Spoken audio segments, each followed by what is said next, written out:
السلام علیکم ورحمۃ اللہ وبرکاتہ۔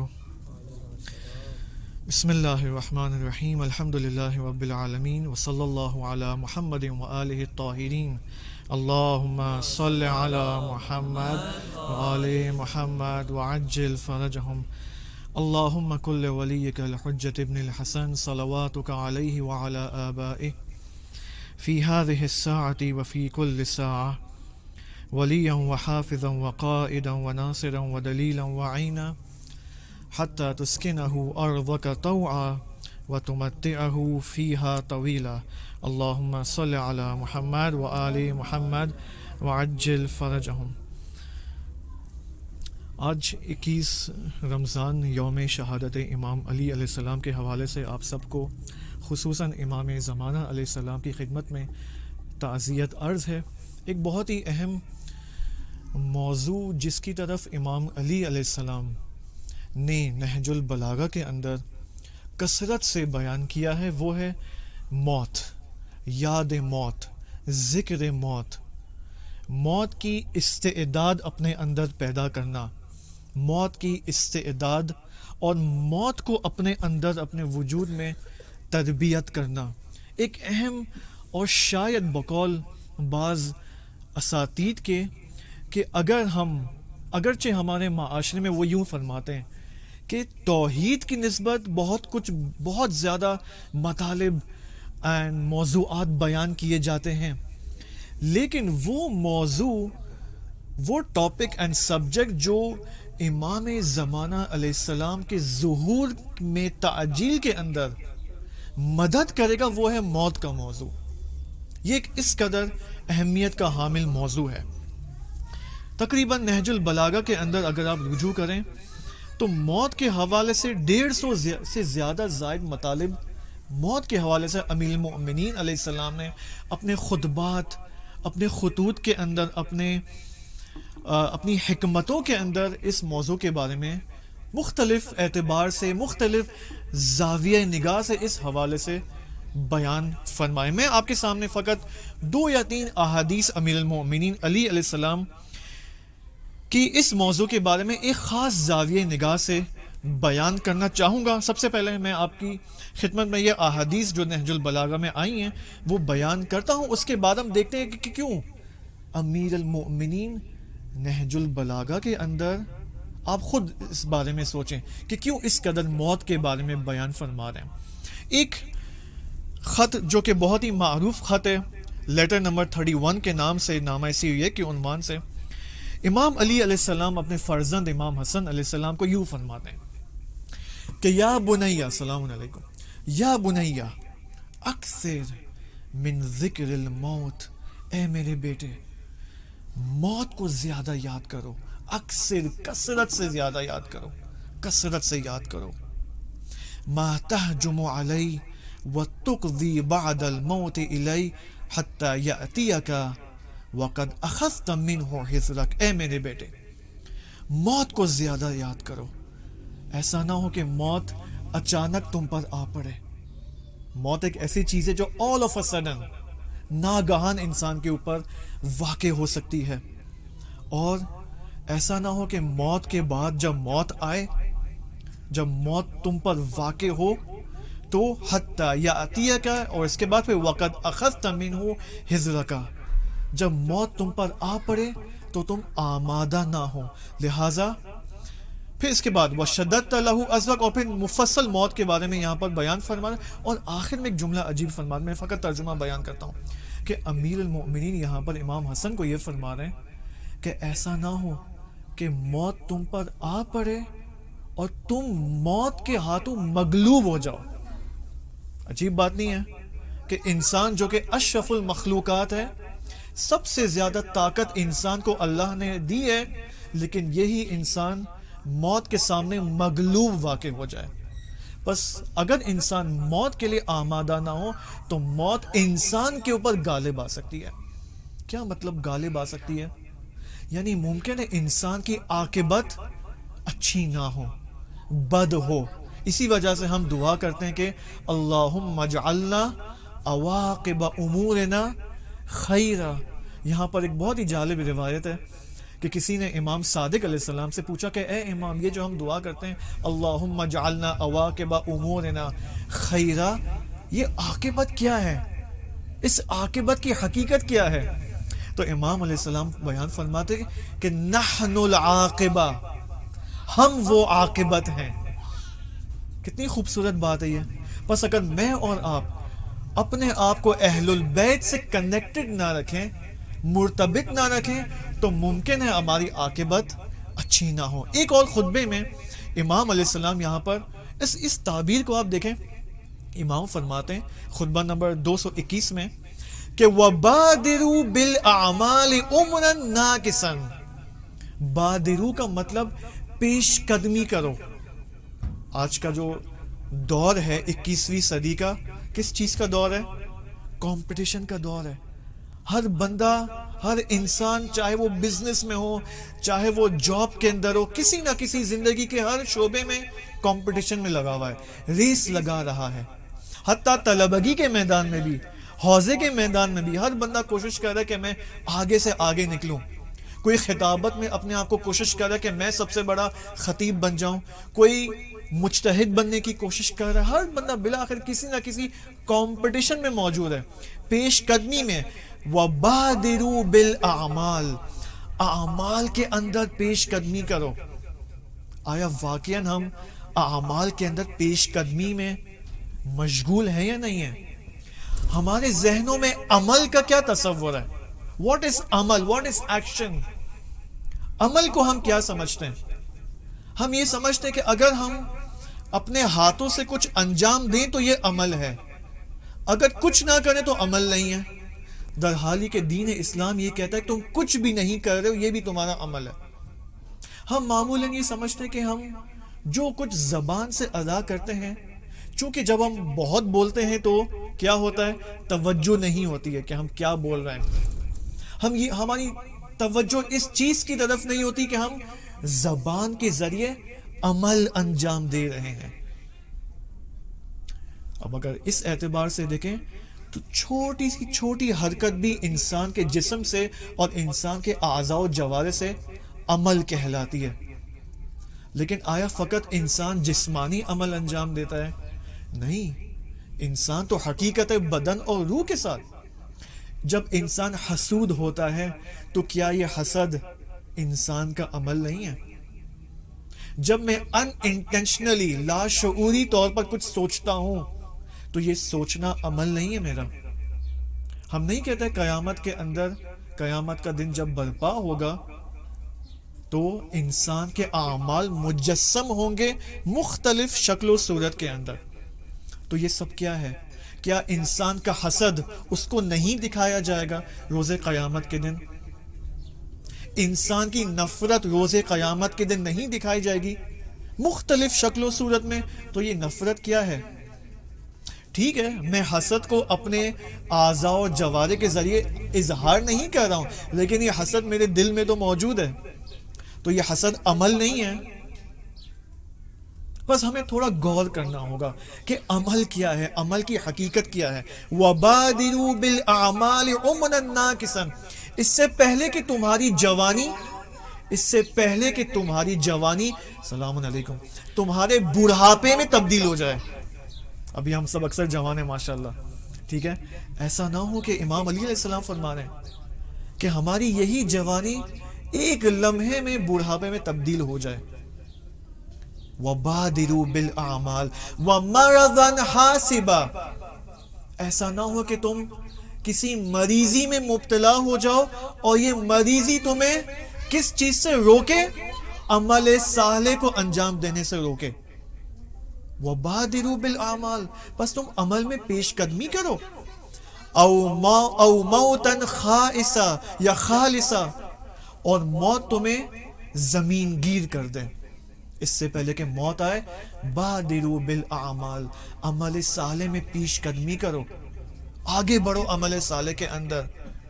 اور یہ طولانی حدیث ہے۔ اب اس بادرو کی جو میں نے آپ کے سامنے یہ نقل کی ہے تعبیر امام علی علیہ السلام سے، اب یہی تعبیر کو آپ دیکھیں، یہی تعبیر جب امام علی بادرو کو، پیش قدمی کو، عمل صالح کو انجام دینے کی نسبت اس تعبیر کو استعمال کر رہے ہیں. اب آپ آئیں یہاں پر حکمت 194 میں آپ دیکھیں وَبَادِرُ الْمَوْتِ. کیا ترجمہ ہوگا پس اس کا؟ موت کے اندر پیش قدمی کرو. وہاں پر امام فرمانے کیا؟ اعمال کے اندر پیش قدمی کرو. یہاں پر امام علی علیہ السلام فرما رہے موت کے اندر پیش قدمی کرو. اب اس کا ظاہری معنی اگر ہم لیں تو کیا ہوگا؟ سب اس چھت سے چھلانگ مارے. اب یہ تو منظور نہیں ہے امام علی علیہ السلام کا, یہ تو نہیں کہنا چاہ رہے. بس کیا کہنا چاہ رہے ہیں امام علی علیہ السلام؟ اس کی اگر تفسیر چاہتے ہیں تو آتے ہیں امام سجاد علیہ السلام کی خدمت میں. ایک صلوات پڑھیں گے, اللہم صلی علی محمد وآل محمد وعجل فرج. امام سجاد علیہ السلام فرماتے ہیں اللہم خدایا, اللہم ارزقنی خدایا تو مجھے روزی عطا کر. کس چیز کی روزی؟ اللہم ارزقنی الاستعداد للموت, موت کی استعداد کی روزی مجھے عطا فرما. قبل حلول الفوت, اس سے پہلے کہ موت مجھ پر طاری ہو جائے. موت کی استعداد مجھے عطا فرما. کیا مطلب؟ ہم یا تو باڈیلی استعداد میں سوچتے ہیں یا حافظے کی استعداد کے بارے میں سوچتے ہیں, لیکن امام علیہ السلام یہاں کیا فرما رہے ہیں؟ امام سجاد کون ہے؟ خود امام علی کے فرزند گرامی ہیں. اللہم ارزقنی الاستعداد للموت, موت کی استعداد مجھے عطا فرما. اب موت کی استعداد کیا ہے؟ اب آئیں دوبارہ علی ابن ابی طالب کے پاس آتے ہیں, ان کی محضر میں آتے ہیں. کسی نے پوچھا امام علی علیہ السلام سے کہ اے امام مل استعداد للموت, موت کی استعداد کیا ہے؟ امام علیہ السلام فرماتے ہیں اداء الفرائض, واجبات کو انجام دینا, واجبات کو انجام دینا. پھر واجتناب المحارم, حرام کاموں سے اجتناب کرنا موت کی استعداد انسان کے اندر ایجاد کرتی ہے. والاشتمال علی المکارم, مکارم اخلاق کو اپنے اندر ایجاد کرنا. یہ کتنی چیزیں ہو گئیں؟ ایک اداء الفرائض, واجبات پر عمل کرنا. دو واجتناب المحارم, حرام کاموں سے بچنا. تین والاشتمال علی المکارم, مکارم اخلاق کو اپنے اندر ایجاد کرنا. اس کے بعد علی ابن ابی طالب فرماتے ہیں ثم لا یبالی اوقع علی الموت, اگر تم نے یہ تین کام انجام دے دیے تو کیا ہوگا؟ پھر تمہیں موت کی پرواہ نہیں ہوگی.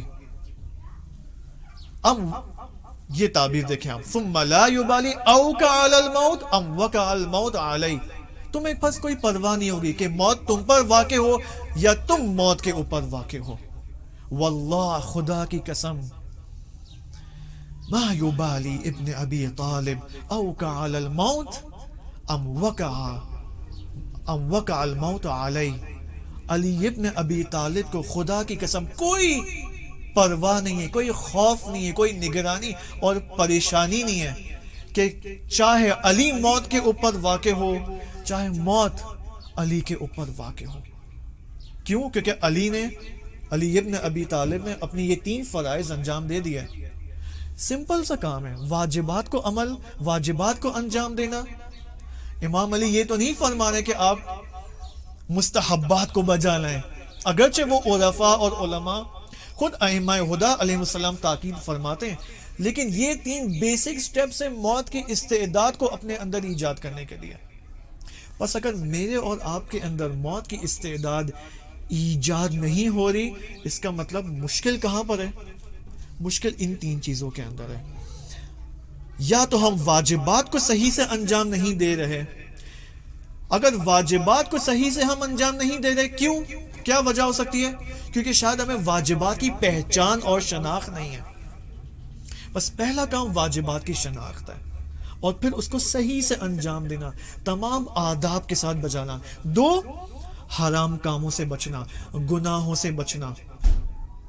اس دن مجھے یاد ہے ایک کلاس میں ہماری چل رہی تھی جوانوں کے ساتھ, تو میں نے انسٹاگرام کی مثال دی. میں نے سب کو میں نے کہا انسٹاگرام کے اندر جو ایک آپشن آتا ہے وہ آپشن کیا ہے؟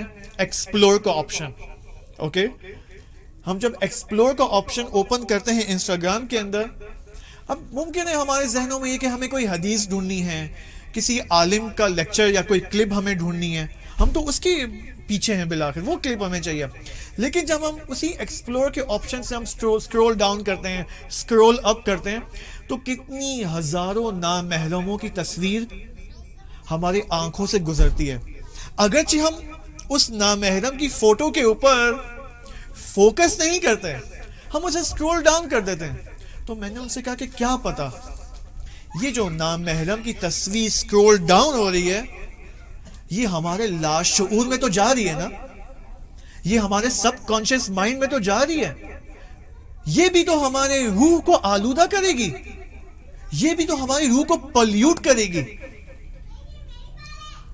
اسی وجہ سے امام علیہ السلام اور دین اہل البیت علیہ السلام کی تعلیمات میں موجود ہے کہ گناہ کے قریب مت جاؤ، بلکہ یہ تعبیر ہے کہ نامحرم کے قریب بھی مت جاؤ.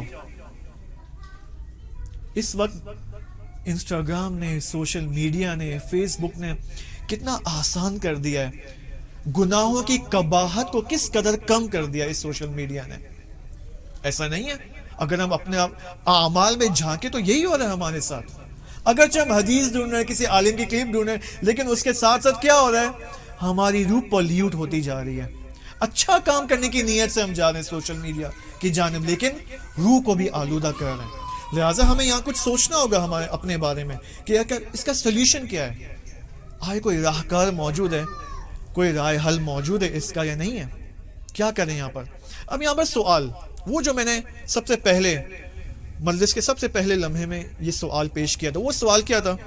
وہ سوال یہ کہ کیوں امیر المؤمنین علی علیہ السلام موت کے بارے میں، اگر آپ نہج البلاغہ کے خطبے کو دیکھیں، یہ خطبے کب بیان ہوئے ہیں؟ یہ خطبے آیا رسول خدا صلی اللہ علیہ وآلہ وسلم کے دور میں بیان ہوئے ہیں؟ نہیں، یہ خطبے در حقیقت امام علی علیہ السلام کہ اس 5 سالہ دور میں بیان ہوئے. 5 سال کے دور میں. کون سے 5 سال کے دور میں؟ جب امام علی حاکم تھے. تو کیا ہوا کہ امام علی علیہ السلام، اگرچہ نہج البلاغہ کے جو خطبے موجود ہیں، سید رضی رحمۃ اللہ علیہ فرماتے ہیں یہ تو سارے خطبے میں نے جمع نہیں کیے ہیں، یہ وہ خطبے جو میری نظر میں فصاحت اور بلاغت کے اوج پہ تھے، اور میں نے فقط اس کا ایک کلیکشن اس کتاب میں جمع کیا ہے. خود اس نہج البلاغہ میں 150 سے زیادہ مرتبہ موت کا ذکر کیا ہے امام علیہ السلام نے، اور لوگوں کو یہ دعوت دے رہے ہیں کہ تم عمل کے اندر پیش قدمی کرو. کون سا عمل؟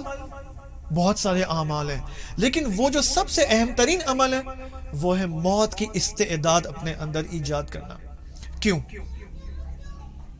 اگر آپ دیکھیں نبی اکرم صلی اللہ علیہ وآلہ وسلم کی رحلت کے بعد، ایک صلوات پڑھیں، اللہم صلی علی محمد وآل محمد وعجل فرجہم. لوگوں نے وہ عمل انجام دیا جو انہیں انجام نہیں دینا چاہیے تھا. رسول خدا صلی اللہ علیہ وآلہ وسلم خود اپنے جانے کے بعد کے جو حالات ہیں ان سے واقف تھے. یہ حدیث امام مالک کی کتاب، امام مالک جو کہ سنیوں کے امام ہیں، یہ ان کی کتاب الموطا کے اندر یہ روایت آئی ہے کہ نبی اکرم صلی اللہ علیہ وآلہ وسلم یہاں پر یہ فرماتے ہیں، حضرت ابو بکر بھی وہاں پر موجود تھے، اور نبی اکرم شہداء احد کے قبرستان میں وہاں موجود تھے، اور نبی اکرم یہاں پر یہ جملہ بیان فرماتے ہیں کہ میں قیامت کے دن شہداء احد پر گواہ ہوں، ان کے اعمال پر شاہد ہوں کہ انہوں نے کس قدر بہترین مجاہدت پیش کی، قربانی پیش کی. یہاں پر حضرت ابو بکر فرماتے ہیں کہ اے نبی گرامی، کیا ہم نے مجاہدت نہیں کی جنگ احد میں؟ کیا آپ ہم پر گواہی نہیں دیں گے جنگ احد میں قیامت کے دن؟ تو نبی اکرم صلی اللہ علیہ وآلہ وسلم نے فرمایا، کیوں نہیں، تم نے بے شک مجاہدت کی ہے. اب یہ جملہ دیکھیں، لیکن مجھے نہیں معلوم کہ تم میرے جانے کے بعد تم اس امت کے ساتھ کیا کرو گے.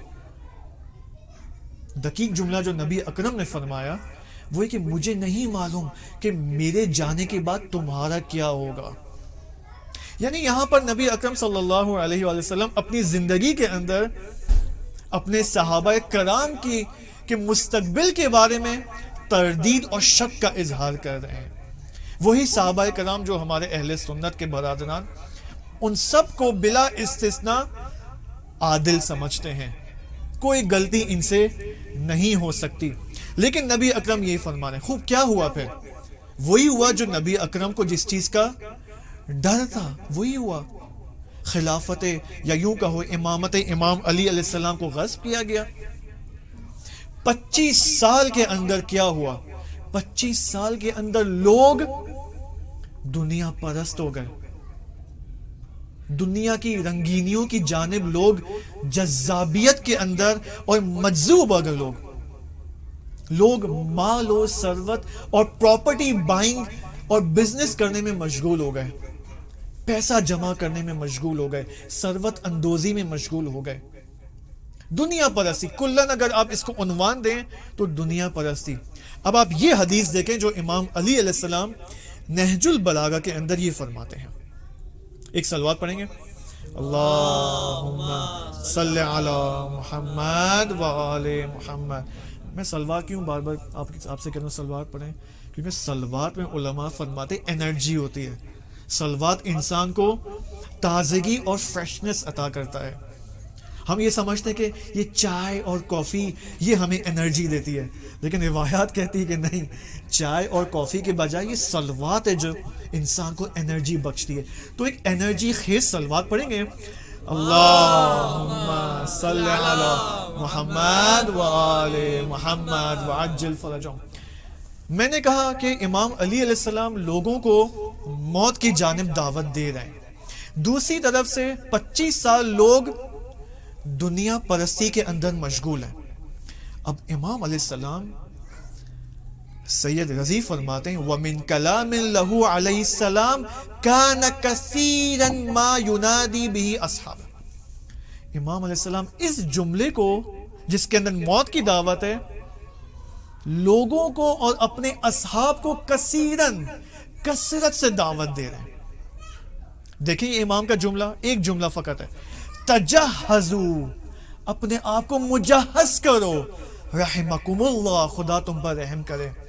فقد نودی فیکم بالرحیل, اس کوچ کرنے والے نے, اس رحیل نے تمہیں کوچ کرنے کی دعوت اور آواز دے دی ہے, صدا بلند کی ہے. کس چیز کی طرف دعوت ہے؟ یہ موت کی جانب دعوت ہے.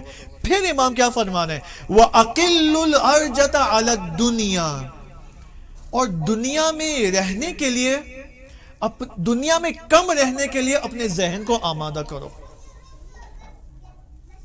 امام موت کو کس چیز سے جوڑ رہے ہیں؟ ایک طرف موت کی طرف دعوت دے رہے ہیں, دوسری طرف سے دنیا کی طرف کم توجہ کرنے کی دعوت دے رہے ہیں. تو اس کا مطلب وہ جو اصلی ترین مشکل ہے جس کی وجہ سے لوگوں نے دنیا پرستی اپنائی وہ کیا ہے؟ موت کی طرف کم توجہ دینا اور دنیا کی طرف زیادہ توجہ دینا. کم از کم آج تو ہمیں 2 سال کورونا کو ہو گئے ہیں, کووڈ-19 کی بیماری کو ہو گئے. کتنے نزدیک ترین رشتہ دار, دوست, احباب دنیا سے جا رہے ہیں.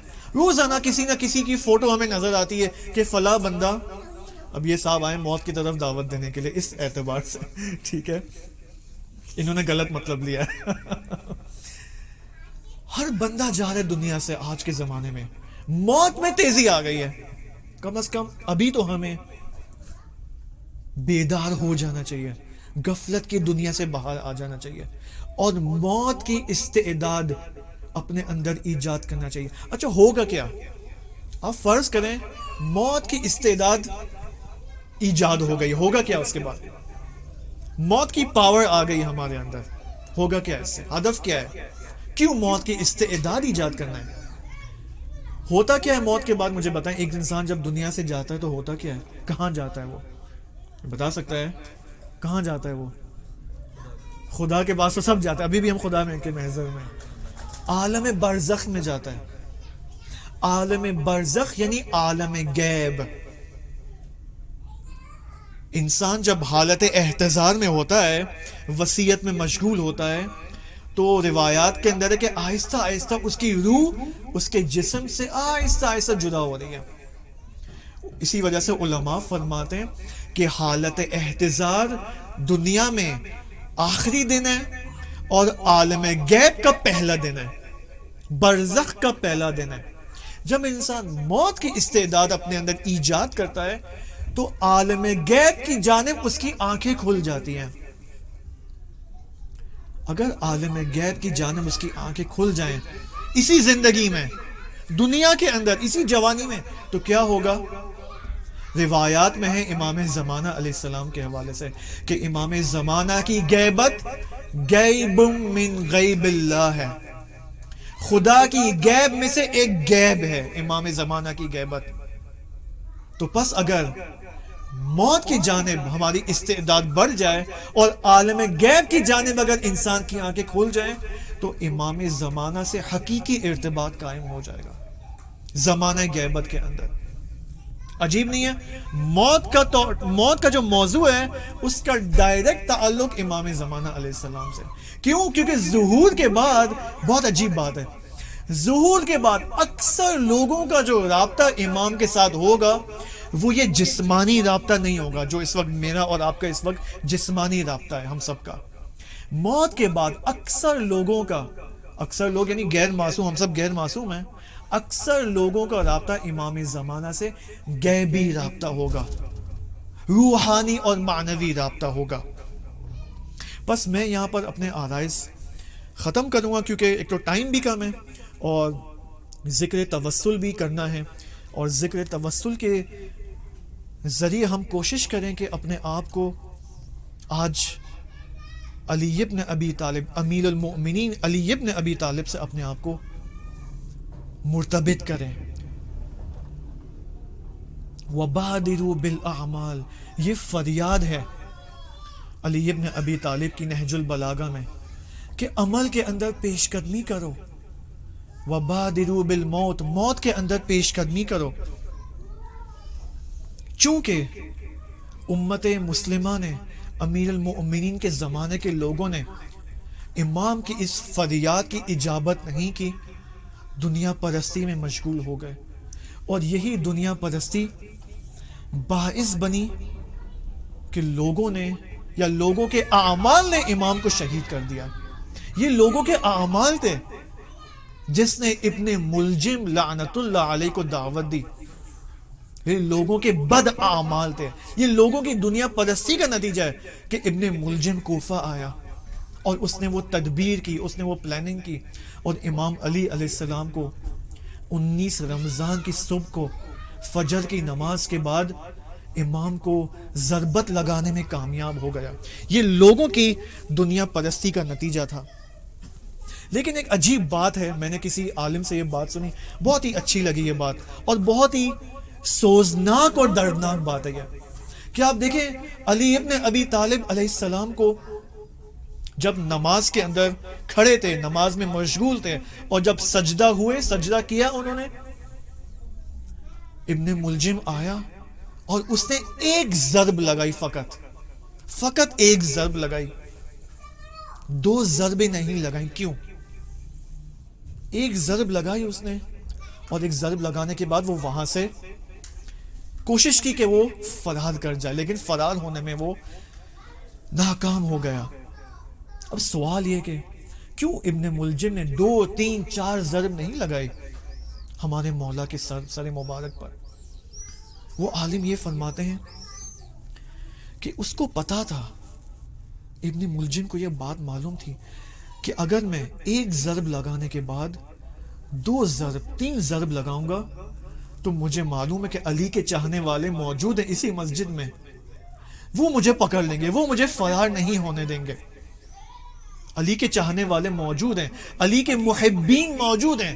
اگرچہ اکثر لوگ امام علی کو ظاہری طور پر محبت کرتے ہیں، لیکن وہی لوگ دنیا پرستی میں موجود تھے، دنیا پرستی میں گرفتار تھے، لیکن کچھ ابن ملجم یہ بات جانتا تھا کہ کچھ حقیقی شیعہ اسی مسجد میں، اسی اطراف میں موجود ہیں جو مجھے پکڑ لیں گے، جو مجھے فرار نہیں ہونے دیں گے.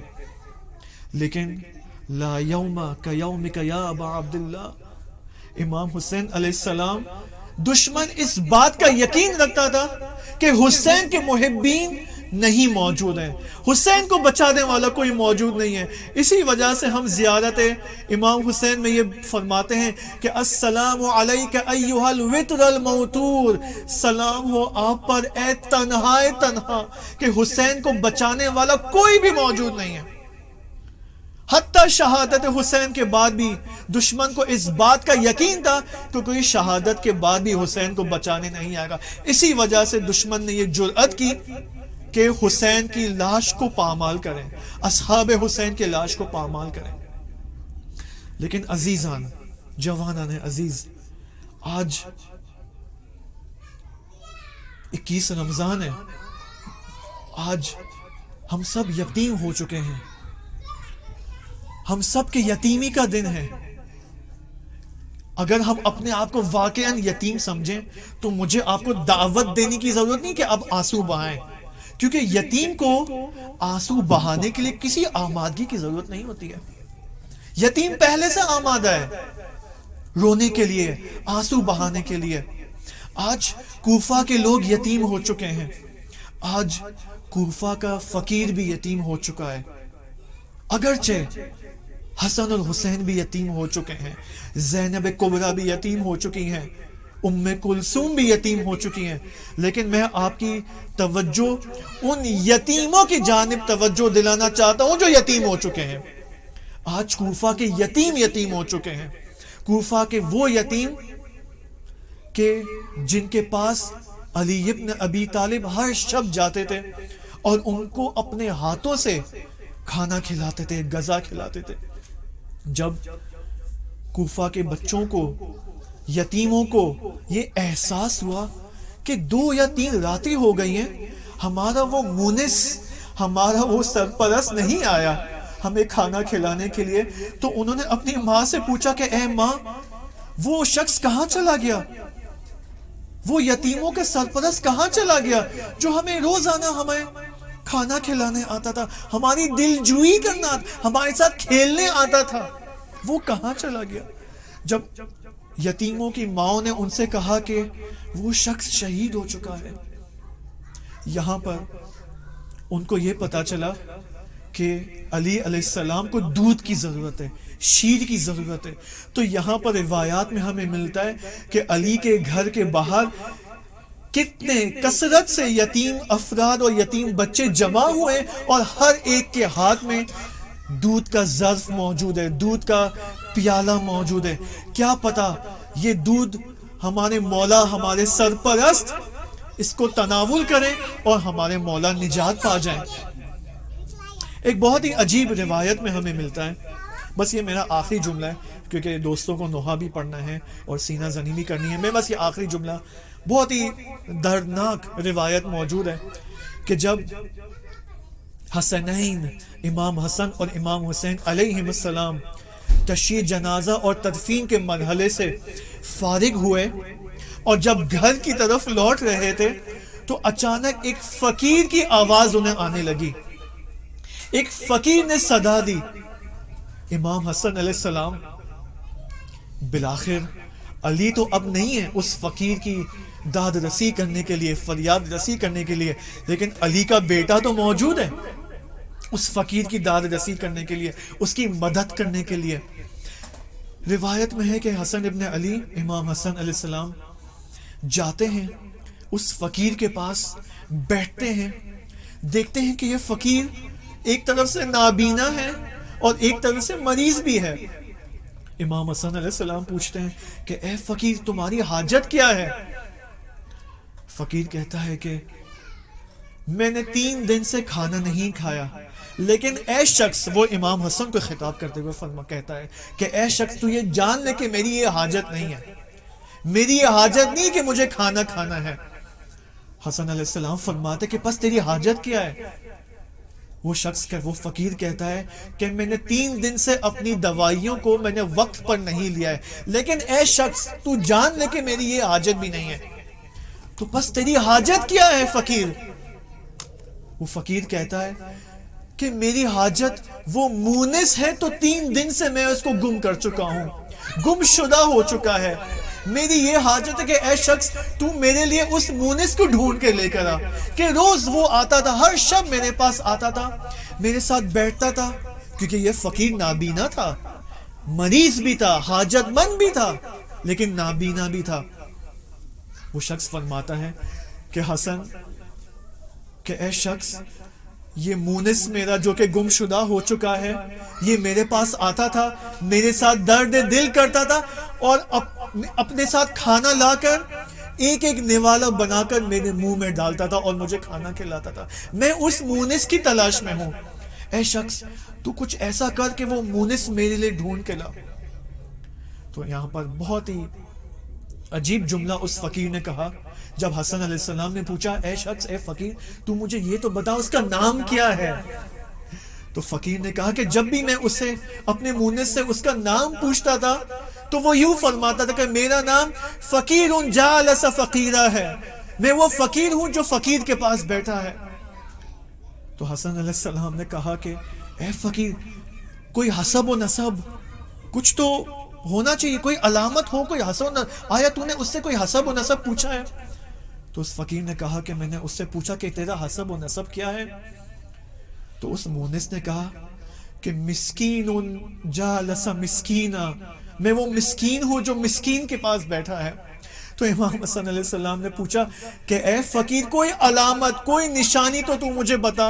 تو یہاں پر عجیب جملہ اس فقیر نے کہا کہ اے شخص تیرا لہجہ اس کے لہجے سے ملتا جلتا ہے۔ تو یہاں پر امام حسن علیہ السلام نے فریاد کی کہ اے بابا تو نے اس امت کو یتیم کر دیا، انا للہ و انا الیہ راجعون۔ اللہ اللہ، وہ وصیت مجھے یاد آ رہی ہے امام علی علیہ السلام کی کہ 3 بار یا کثرت سے امام نے اس وصیت میں فرمایا کہ اللہ اللہ فی الایتام، اللہ اللہ فی الایتام، اللہ اللہ فی الایتام، انا للہ و انا الیہ راجعون۔ ماتم حسین۔